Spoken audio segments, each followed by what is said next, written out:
수많은 사람들이 나를 보고 두려운 마음을 갖는다, 어떤 공포의 두려움이 아니라 내가 저렇게 믿지 못할 때에 하나님께서 저렇게 부어주시는 은혜를 내가 받지 못하고 누리지 못하고 하면 어떻게 할까 하는 그 두려움을 갖게 한다는 말이에요.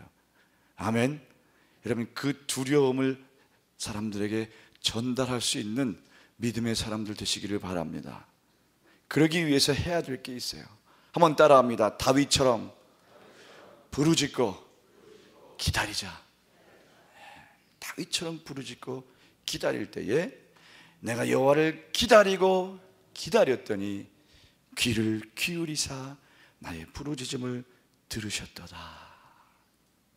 그 들으신 내용이 구체적으로 나와 있는데 2절에 보니까 기가 막힐 웅덩이와 수렁에서 끌어올리시고 내 발을 반석 위에 두셨다.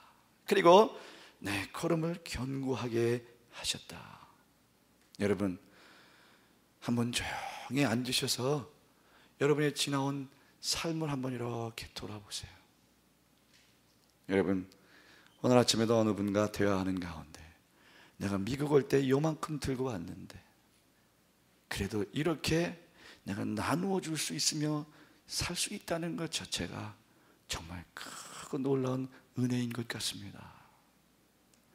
나는 아무것도 내놓을 것이 없는데도 불구하고 하나님께서 나를 통해서 많은 사람들을 섬기게 하시고 나누어 줄 수 있게 하는 이것이 정말 은혜인 것 같습니다. 목사님, 목사님, 집사님, 그런 섬김을 통해서 하나님께서 많은 은혜의 열매를 맺게 해주시는 거예요.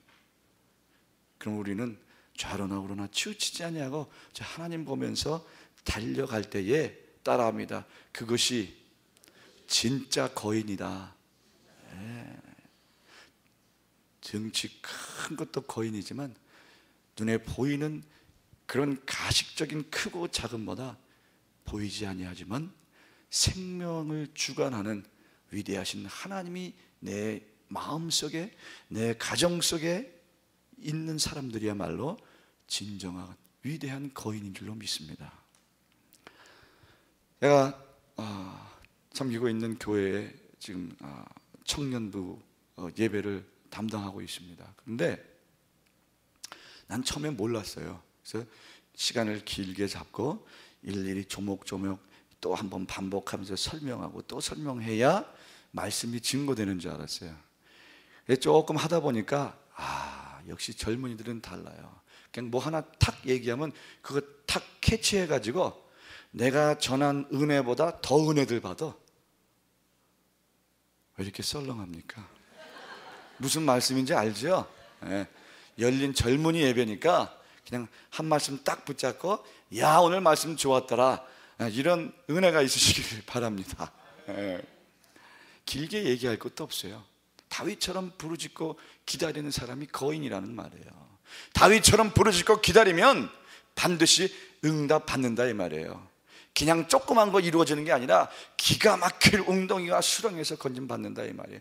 도저히 내 힘으로는 어떻게 할 수 없는 그 일들, 도저히 세상에서 파악할 수 없는 그 놀라운 평안을 내가 얻게 된다 이 말이에요.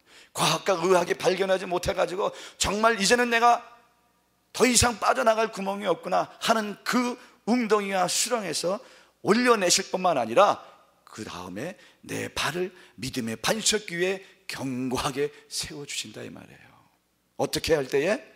그저 부르짖고 기다릴 때, 부르짖고 기다릴 때.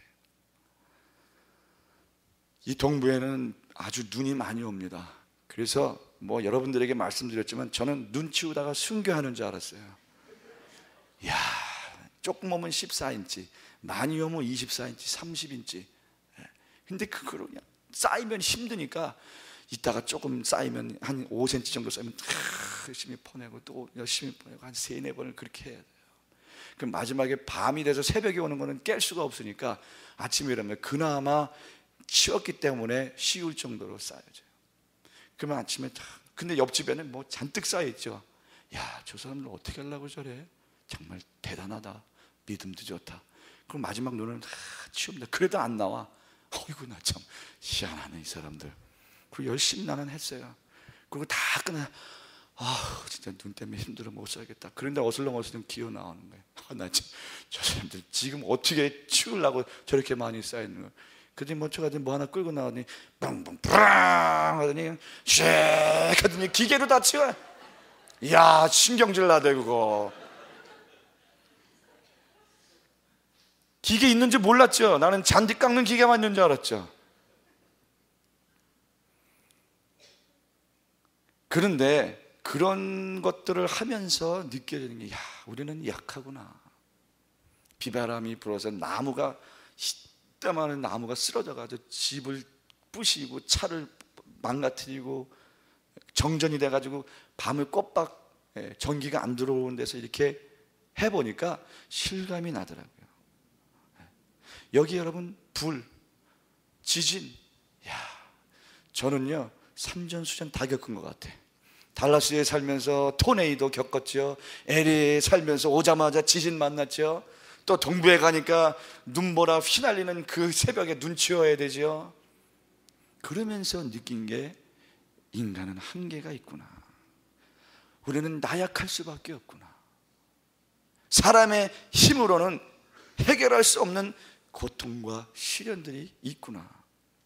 그러면서 붙잡는 것이 있는데, 오직 예수는 나의 생명의 열쇠가 되시는구나. 주님만이 나의 열쇠가 되시는구나. 열쇠는 오직 믿음이구나. 왜? 믿음은 뭐예요? 일어나는 거 아니에요. 7전8기 아니라 수없이 많이 넘어지더라도 다시 일어나는 게 믿음 아닙니까? 그리고 그 가운데에서도 드리는 것이 믿음이에요. 내 것 챙겨놓고 힘들고 넘어져서 아파서 신음하고 그저 많은 것이 아니라 그 가운데에서도 다시 일어나 하나님 앞에 드릴 수 있는 것이 믿음 아니에요? 그리고 뿐만 아니라 그 믿음은 하나님과의 그 감격, 처음 주셨던 그 감동과 감격을 지켜가는 것이 믿음이에요. 그래서 우리는 그 구원의 감격을 계속 회복시켜달라고 기도하는 거예요. 그렇게 기다리고 부르짖을 때에 하나님께서는 응답해 주십니다. 그래서 이제는 더 이상 슬픔이 아니라 기쁨으로 변화시켜 주시고, 이제는 더 이상 위기가 아니라 그 위기를 통하여 기회가 되게 해주시고, 그동안에 우리가 겪었던 수고와 고통과 눈물 대신 이제는 그 눈물 흘린 날수대로 주님 품 안에 품어주시면서 위로와 평강을 누리게 해주시는 거예요. 이것이 바로 부르짖고 기다리는 사람들에게 주어진 약속입니다. 세상 사람들이 흔히 말하는 신념이 있어야지. 여러분, 그 신념이라는 게 뭐예요? 신념이 세상에서 성공의 무기가 된다 그러면 우리에게 주신 믿음은 영적 승리의 확실한 약속이 되는 줄로 믿습니다. 시간 차이는 조금 있어요. 언제 드려주시냐 시간 차이는 있어요. 그러나 따라합니다. 그것은 하나님께 달려있다. 작은 물방울이 똑똑똑똑 떨어져서 저게 어느 세월에 저 바위를 뚫을까. 여러분, 그런데 놀라운 일이 있잖아요. 작게 떨어지는 물방울이 떨어져서 그 큰 바위를 뽀개고 바위에 구멍을 내잖아요. 이 믿음이 저와 여러분의 믿음 되시기를 바랍니다. 그 믿음 위에서 다윗처럼 부르짖고 기다릴 수 있는 우리 나선 북부의 성도들 다 되시기를 바랍니다. 그런데 세상 사람들은 그 위기를 대처하는 방법이 너무나 심플해. 나 왜 그런지 모르겠어요. 어떻게 그렇게 간단하게 대처하는지 모르겠어요. 어떻게 대처합니까? 여러분 한번 이 동영상 한번 보세요. 동영상이나 우리 사진을 한번 보시기 바랍니다. 세상 사람들은 우리 믿는 사람들과 똑같은 위기 앞에서 어떻게 대처하는지 한번 보시고 여러분들 스스로 한번 판단해 보시기 바랍니다. 동영상 거기 한번 준비되어 있는데,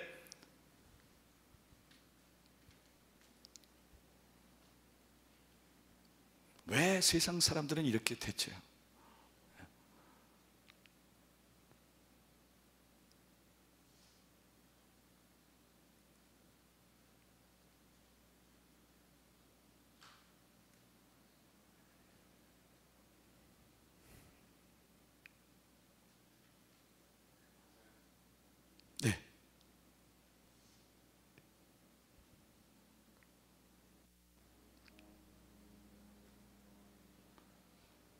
여러분들 잘 아는 사람들이 그 위기 앞에서, 고난 앞에서, 시련 앞에서 이런 방법을 쓰는,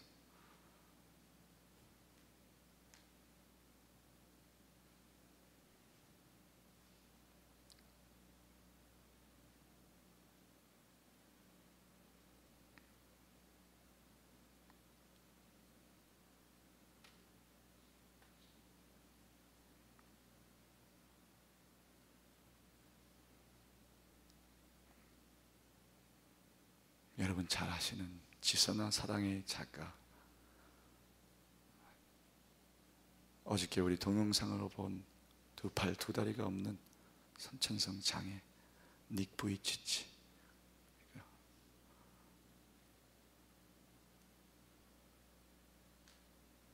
우리 한번 다 같이 읽어보겠습니다. 시작.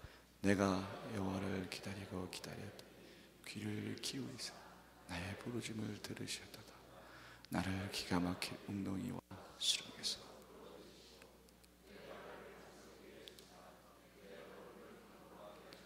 아멘. 여러분, 세상 사람들과 우리 믿는 사람들과의 위기 앞에서 이렇게 대처하는 방법이 너무나 극과 극입니다. 다윗의 위기가 있었습니다. 이스라엘의 2대 왕으로 시작부터 행복하지만은 않았어요. 왕이 될 때도 그랬고, 왕이 되고 나서도 이제 조금 평탄하게 마지막 여생을 살아갈 수 있겠다 생각했는데, 그것은 인간의 생각이었습니다. 왕이 돼서도 정치적으로 많은 적들이 생겨났고, 그것도 감당하기가 쉽지 않은데 가정 안에서 가정적 위기가 있었습니다. 다윗의 생활을 보게 되면 어렸을 때부터 사실 이 위기가 있었던 것 같아요. 많은 형제들 중에서 하찮은 막내로 자라났습니다. 그래서 왕을 뽑기 위해서 선지자가 와서 이렇게 보는데 아예 카운터에 들지도 않았어요. 항상 제외된 열외의 아들이었습니다. 그래서 왕으로 지목되어지는 순간을 놓칠 뻔했어요. 왜? 바로 무관심의 대상이었기 때문에. 이게 얼마나 위기입니까? 여러분, 혹시 여러분 주위에 내가 무관심의 대상이 되지 않습니까? 위기입니다. 그리고 죽을 뻔한 소년 다윗, 그냥 조금 이렇게 잘 되는 것을 참 사람들은 보기가 싫은가 보죠. 그래서 수금을 타고 있는데 사울의 질투심 때문에 옆에 있던 창을 던지 죽을 뻔했어요. 다행히 피해갔습니다. 그것으로부터 시작해서 계속 다윗은 쫓기며 죽을 고비를 수없이 넘깁니다. 여러분, 동굴 사이사이마다 도망다닙니다. 그러나 그것은 동굴이었지만 하나님께서 준비해 주신 것이고 하나님께서 함께해 주시는 길이었습니다. 여러분, 지금 깊은 수렁의 터널을 지나가신 것 같습니까?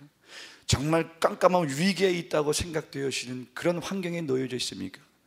비록 깜깜하고 어두운 동굴이었지만 그 동굴까지도 하나님께서 함께해 주시는 길이 되심을 믿으시기 바랍니다. 시기에